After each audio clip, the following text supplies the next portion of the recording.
All right, let's look back at the so-called these arguments that, well, these migrants, maybe they commit some crimes, but they commit crimes at a rate lower than American citizens. First of all, I don't believe you. You're lying to me because we don't have good statistics on the crimes committed by aliens. In many jurisdictions, when someone tells a judge appearing in federal court that they're an illegal migrant, the judge will reduce or dismiss the criminal charge to avoid complicating their immigration status.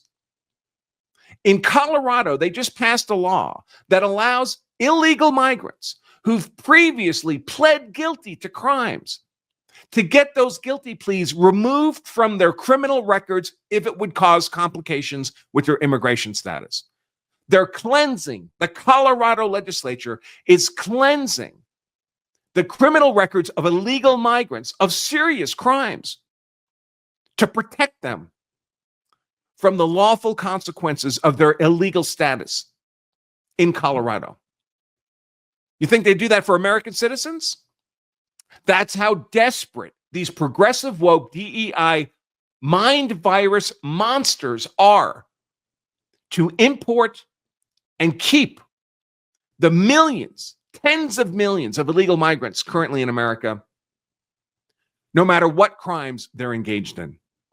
Very common for illegal migrants from Venezuela, from Chile. We just saw a bunch, right? The Chilean robbers. Where was that image? The Chilean robbers. They get arrested. They get booked. They get labeled by race as white. As white. If you spend any time on social media, you see endless mugshots of people booked for serious crimes who are obviously not white. But they're labeled as white, so they go into the data as white. Oh, look, more white people committing crimes. It's a lie. It is an utter lie. Did you know that in all 50 states, self-defense law, not gun law, but self-defense law, uses a simple 5-element test to see if your use of defensive force was legally justified? And that same test applies no matter what state you're in or what tool you use to defend yourself. If you're missing even one of those required elements, however, you've made yourself an easy conviction for an aggressive prosecutor. My name is Attorney Andrew Branca, and I've worked more than 30 years as a self-defense attorney. Every state has seemingly endless, complex pages of laws regarding self-defense, so complex that many top criminal defense attorneys rely on my expert analysis to help win self-defense cases for their clients. If the legal code is that complex for lawyers, how can a citizen gun owner expect to know or even follow the law, especially when a life or death situation has triggered a massive adrenaline-fueled mandate to make that fight or flight decision right now? It seems daunting. Yet I created a simple but powerful framework that has allowed me to serve the legal community and countless American gun owners to simplify this legal complexity into just 5 elements of self-defense law. And you can learn my 5-element legal algorithm I use to consult on and win with the top criminal defense attorneys all over the country to protect law-abiding gun-owning citizens from making innocent legal missteps that land them in prison.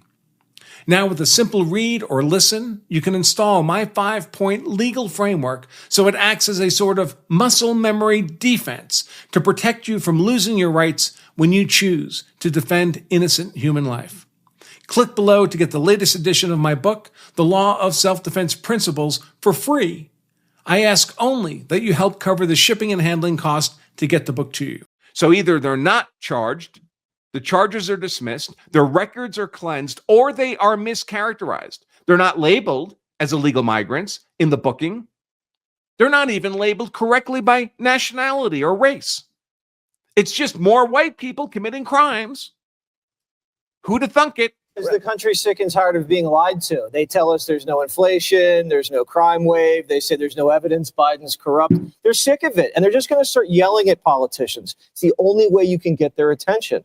One of the reasons he can state that there's no correlation between illegal immigration and crime is because all of the cities in the country are sanctuary cities, so they don't report any of the illegal alien crime to the FBI. So at the end of the year, they don't have the statistics. Not only that, most of the time they label all of these illegal aliens as white. So it still doesn't show up in any of the data. This guy's a liar. 2 years ago, he was on TV talking about ICE is bad and Trump is demonizing aliens because of his comments at Charlottesville, and we're going to protect the illegal immigrant population of this town. I looked up his little law on sanctuary cities. It's riddled with loopholes. This is a sanctuary city county. They popped the guy for shoplifting, didn't tell ICE. Same with New York, popped him for illegal endangerment of a child, didn't tell ICE. Again, they caught him, released him at the border, Georgia and New York. This is destroying the Democratic Party. I've been in criminal courts where an illegal migrant appears on a DUI charge, and the prosecutor says, Your Honor, it's his fourth DUI charge, his fourth one. He's illegally in the country, and this is his fourth DUI. And the judge says, yeah, but, that might get him deported. He shouldn't have to suffer deportation. I'm going to dismiss the charge. It's outrageous. You think they would do that for you or me? If I told a tale of woe about how my fourth DUI charge would be bad for me? Speaking of DUI, something even more despicable. Athens police listed this illegal migrant killer's race as white. As white.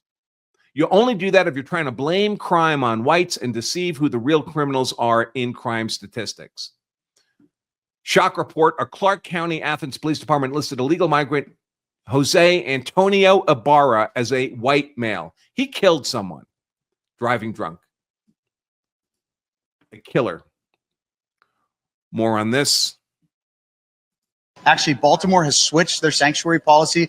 They're actually working with ICE now, so there's some positive movements there. Montgomery County, just to give you an idea, when the Democrats... Hey, so this is how you can tell they're lying about the migrant statistics, right? Because they can cover them up. So you can't say, well, this number of migrants committed a crime. But as this example illustrates, in Baltimore, when they stopped being a sanctuary city, magically their crime dropped by 50%. Well, why do you think that happened? All the American citizens stopped committing crimes when they stopped being a sanctuary city? Does that make sense? Or is it because when they stopped hiding these migrants from law enforcement, from accountability, from ICE, then their crime dropped by 50%. 50%. And the fake news media tells you that illegals commit less crimes. It's an absolute lie. And one perfect example is Montgomery County in Maryland. They used to be a sanctuary county. They've stopped being a sanctuary county because they realized the damage it was doing. Their violent crimes have gone down 50%. Wow. So that's just directly related to illegal aliens. So 50% reductions. Got receipts. So you can see it's just a blanket 50% reduction because of the change in sanctuary city status. Stop being a sanctuary city. Imagine if we did that everywhere. Imagine if we did that everywhere. Thanks for watching this highlight segment of our full-length Law of Self-Defense live stream.